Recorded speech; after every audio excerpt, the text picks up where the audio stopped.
Take your time. Mommy's right here to help. Good job. Right, Mommy help? Mommy help? Let Mommy have her. Let Mommy have her. Good job. Put her with the babies. Say, play good, chickies. Hot. Hot fence. Hot fence. Good job. Say, yay, chickies. Good, beautiful afternoon. I am going to really quickly water our moo-moos.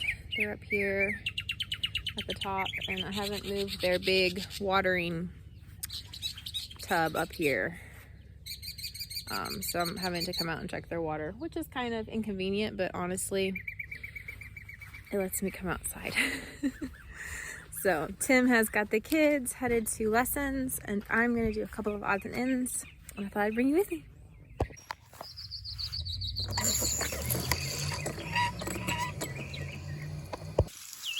They still have water, but since I'm out here, I'll try and rinse this out and refill it.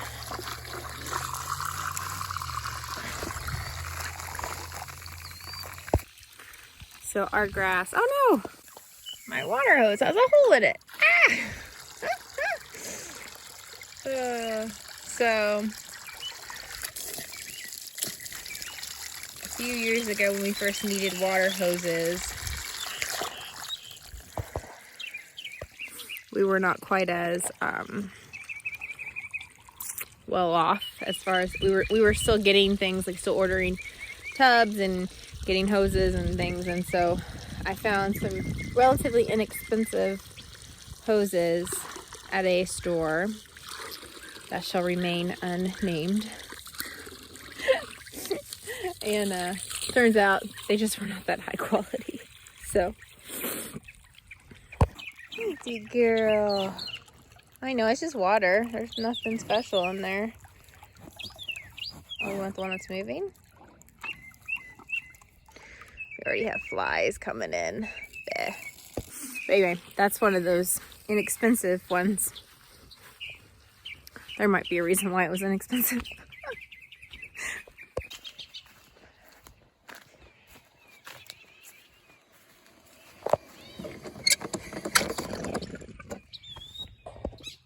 We've had some really lovely days and lots of rain, and so it's time to come down here and clean up the elderberry bushes and its shoots, because it is going to take over. If you've never planted elderberries, don't do it in a place where you don't want them to take over. I got elderberries when we first moved in here. So probably 6 years ago is when I put them in. And I had this dream of these being up here against the house, so they would help protect or bring shade in the house during the summer. Elderberries can be invasive. I did not know that when I planted them. See, you learn so much when you homestead. You get excited about something and then you fail to do enough research. So anyway, I have to clean those out every year, which isn't a big deal. I have thought about moving them, and I almost did that this year, but with our schedule and everything, that might be a next year thing. But anyway, let me show you some stuff. My spinach is kind of getting beat up by this heat. We've had some really pretty days, but they've been really, really hot. So I'm kind of watching these guys, making sure they don't go to bolt on me. I've kind of got this thing opened up and just left it open even in the evenings. And then yesterday I moved these ones out.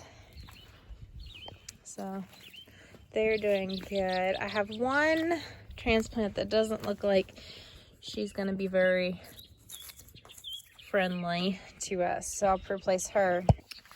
But this is the row that we planted strawberries in, and they're just, I planted these last year. I need to get down in here and weed some of these, but a lot of these we're going to transplant into some raised beds up front so that I can keep ahead of the weeds and the kids can just snack on strawberries, because I've already pulled that one out that was planted there, But they're doing awesome. Even over here, like the plants are just gigantic and beautiful. So I feel like you got runners here that I'm gonna, hello cat, that I'm gonna move. So, little strawberries, hello kitty. Anyway, I actually am down here today because I'm going to plant some tomatoes. I'm kind of running behind on my seed starting this year. I got ahead on some other things, and then the animals started taking priority. Trying not to have the cat come in here because he kind of, I'm not a cat person. He just kind of bothers me. So anyway, I'm allergic to cats. I guess I shouldn't say I'm not a cat person.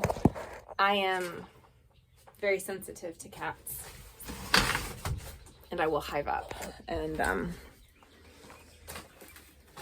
like in a previous video I talked about, we're trying to figure out if there's something in my water that's causing me to have allergic reactions to stuff, or what it is.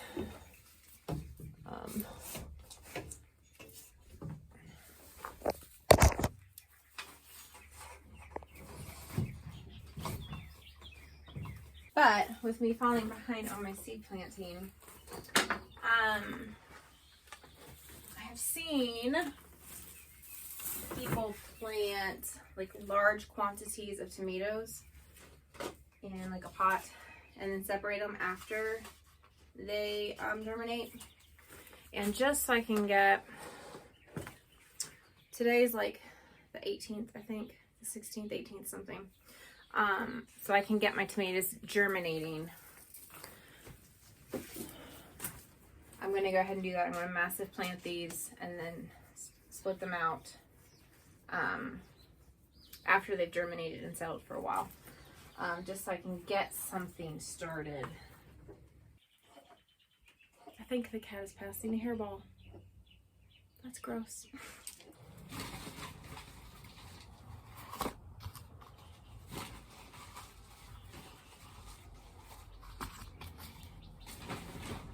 I love having the flexibility of like recycling old pots, doing individual pots, doing the soil blocks, direct sowing, because life throws you curveballs, so it's nice to have those flexibilities and being able to roll with the punches.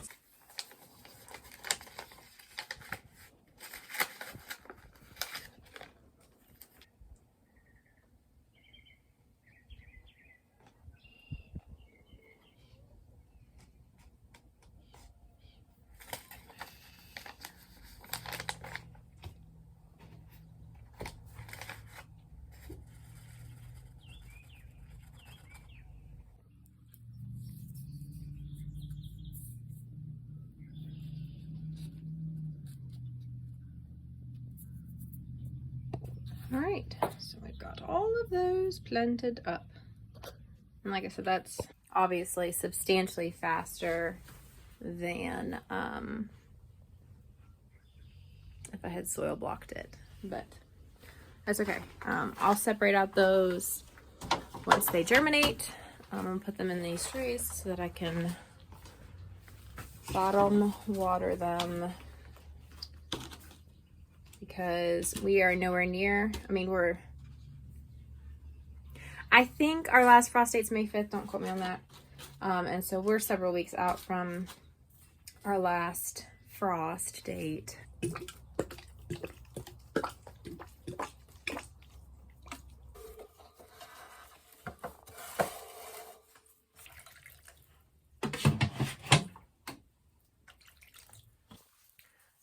But even at that, the thermometer says it's 70 outside, and that's in the shade. Inside the greenhouse, it says 81. It's only going to get hotter for the next couple of hours in here. So even though our temperatures at night are dropping down, pretty chilly. And I think next week we're supposed to be into the mid 30s, maybe the end of this week. Anyway, I just want to make sure that they stay hydrated. Remember all those Brussels sprouts that I planted and didn't think that they would germinate? Yeah, I was wrong, and we've had quite a few cloudy days, so they're getting leggy. I brought the grow lamps out and turned those on at night. But the onions I'm about ready to put those out and cover them in case we get some chilly evenings. But everybody's looking good. And I already have something eating at what tomatoes Lexi and I did plant. So I'm gonna keep my eye on these guys and see if I can figure out if it's a slug or what is eating it. We have second leaves on a couple. So keep an eye on these. I don't know what is eating them. And these are lavender. If you guys were watching our videos last year, you will have remembered I got a bunch of my mom's seeds left out. That smells so good. But I left a bunch of them out overnight and it rained on them. And it was an entire packet of lavender amongst other seeds. And so I planted those. They grew, I overwintered them here in the greenhouse. And then those will go up in the perennial garden that I'm gonna work on later. So, the other thing I wanted to show you guys really fast. So over here on the end of the greenhouse, I have these, they were gonna be cold frames and I just never got them finished.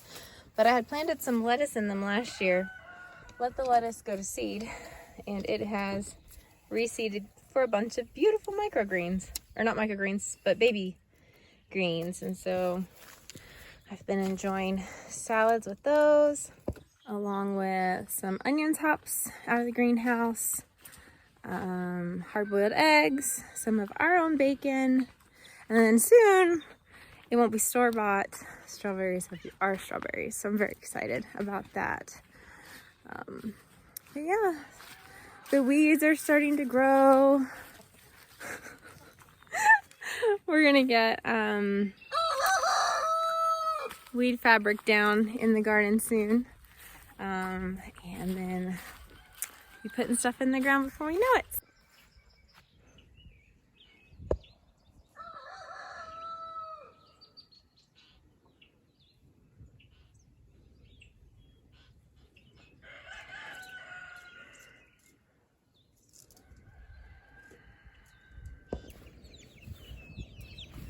Hello, babies.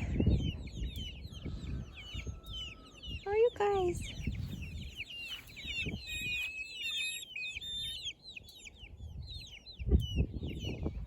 You happy? And we'll see you in the next video.